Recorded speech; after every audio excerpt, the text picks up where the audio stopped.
Hi, my name is Nicholas, and today we're going to be talking about the history of the M3, which starts all the way back to the E30. You start with the E30, which was based off of course, the 3 Series, and it's going to be M's first car. One of M's first cars, excuse me, but arguably the most popular and which led to BMW's legacy. After the E30 M3, you're actually going to see the E36 M3, which is also another great car. The E36 M3 is the beginning of the straight six that BMW is well known for. Coming into the E46, you start to see a little bit more of a refined E36. Smoother lines, better power output, just better technology. It's just a more refined E36. And same straight six. Once you start running into the E92, which is what people say is the last real M3, you now have a naturally aspirated V8, which strays from a little bit from M3's history of the straight sixes, but it's still right along when you have the 3 Series Coupe M3. After that, people don't think it's a lot of real M3s because of the fact that the 4 Series was created to almost replace the M3 Coupe, and so now the M3, which is just a sedan, isn't really the original Coupe E30 M3. So we're going to be diving into a little bit of the details of the first M3, which was the E30, was produced from 1986 to 1991.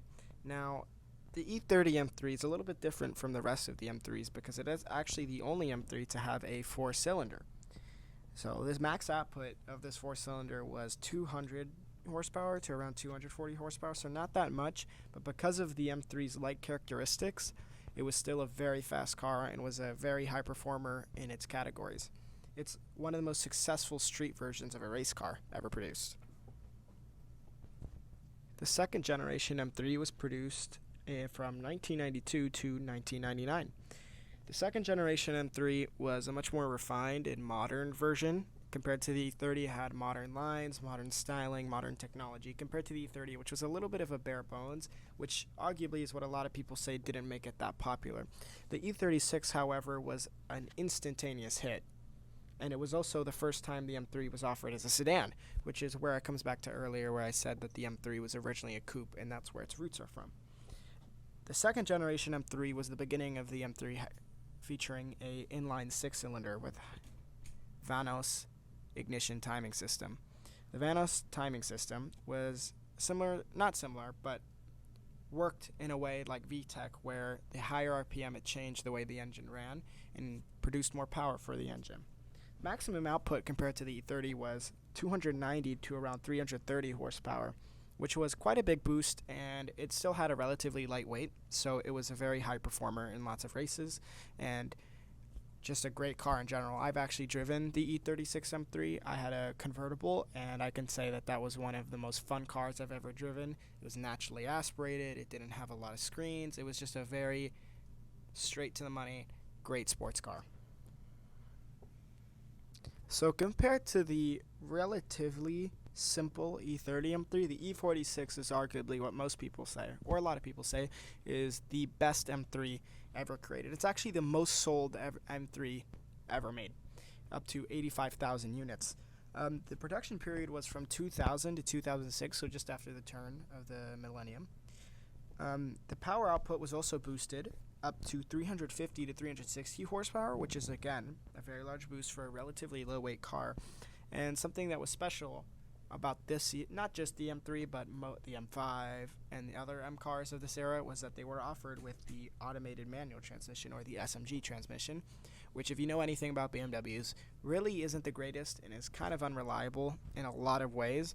So not a lot of people favor that, but that is something that came out with the E46 M3. The E46 M3 is a lot faster than the E36, but it maintains the same class and lightweight maneuverability that the original E36 had. So it still has all the great characteristics, but a little bit more power, which is great.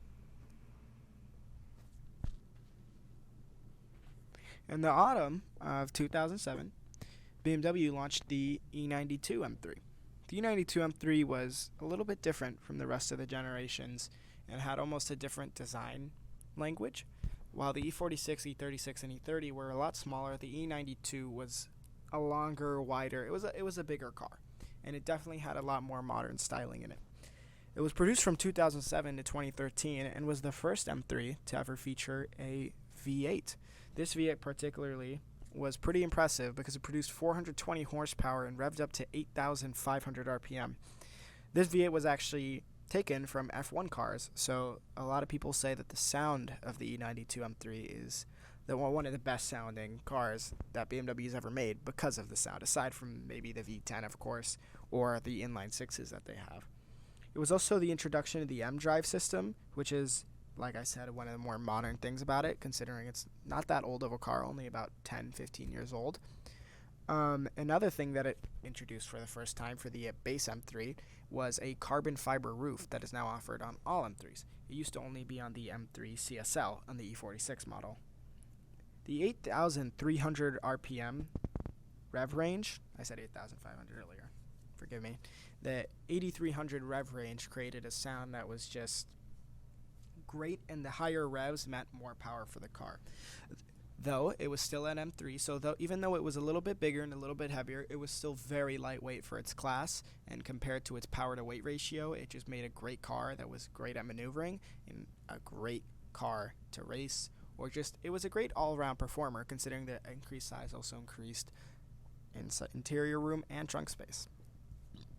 Anyway, I hope you enjoyed that short, brief video about the history of the M3. I know I didn't really go into that much detail, and there probably is a lot more facts, and you could do a video on each of the cars individually, but a little short history of the M3 for you. I hope you enjoyed. If you have any suggestions, make sure to leave a comment down below and like the video. Thank you for watching.